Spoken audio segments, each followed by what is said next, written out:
पार का परिणाम है या नहीं सेवा भाव में कमी या नहीं, मोह? ऐसा कुछ नहीं है। ये स्वप्न तीन प्रकार के होते हैं।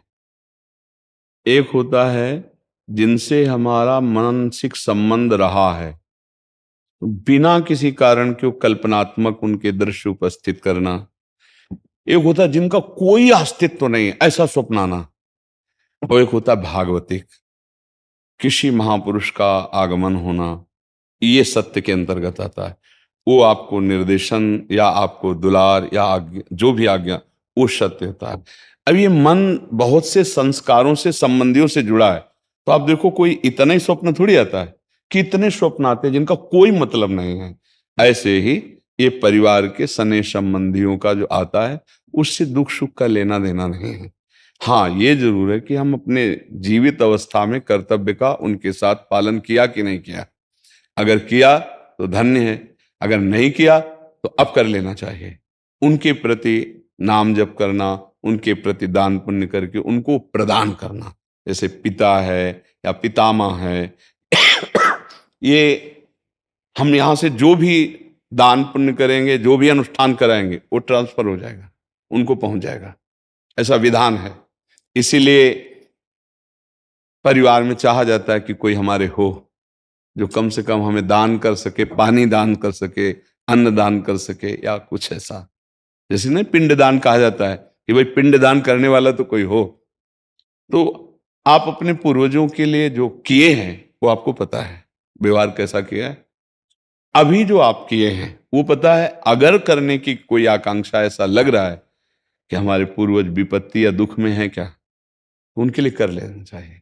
श्रीमद् भागवत का संस्कृत से अनुष्ठान कराना, गौ ब्राह्मण संतों की भोजन आदि करा करके वो सब दान उनको कर देना, मंत्रों का जप करना या नाम का जप करके कीर्तन करा के उनको प्रदान कर देना। इससे उनका मंगल, जहां भी होंगे, जिस योनि में जहां भी, उनका उत्थान होने लगेगा, उनकी उन्नति होने लगेगी। ऐसा। और खास भगवान या भगवान के भक्तों के सिवा स्वप्न में जो कुछ, सब मिथ्या ही होता है। जैसे आप स्वप्न में देखते हैं मैं ये कर रहा हूं, मैं ये कर रहा हूं, तो कुछ होता है क्या? कुछ नहीं होता। अब लोग उसी में फंसा देते कि इस स्वप्न का क्या मतलब हो सकता है। कुछ नहीं हो सकता, स्वप्न है।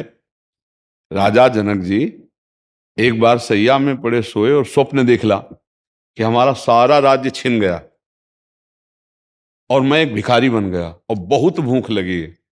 अब मांगे तो थोड़े से चावल और दाल मिला, तो मटकी में, मिट्टी के पात्र में उन्होंने लकड़ी बीन करके खिचड़ी पकाई। और वो पक्के तैयार होने वाली थी, दो सांड आए लड़ते हुए, ऐसे लड़े कि पूरा बिखर गए। और भूख से व्याकुल, अरे ये क्या, ऐसे कि पूरा मेहनत किया हुआ सब भोजन, और आंख खुली तो महाराज जनक का सत्याग्रह। तो उनका ये सत्य कि वो सत्य, जो अभी जनक भूखा डोल रहा था, भीख मांगा और वो चावल दाल पका रहा था, वो जनक सत्य, ये सत्य। क्योंकि उस समय ये सत्य नहीं था, इस समय वो तो सत्य कौन है। अब उनके सभा में बड़े बड़े ज्ञानी महात्मा बैठते, तो आकर प्रश्न किया, ये सत्य कि वो सत्य।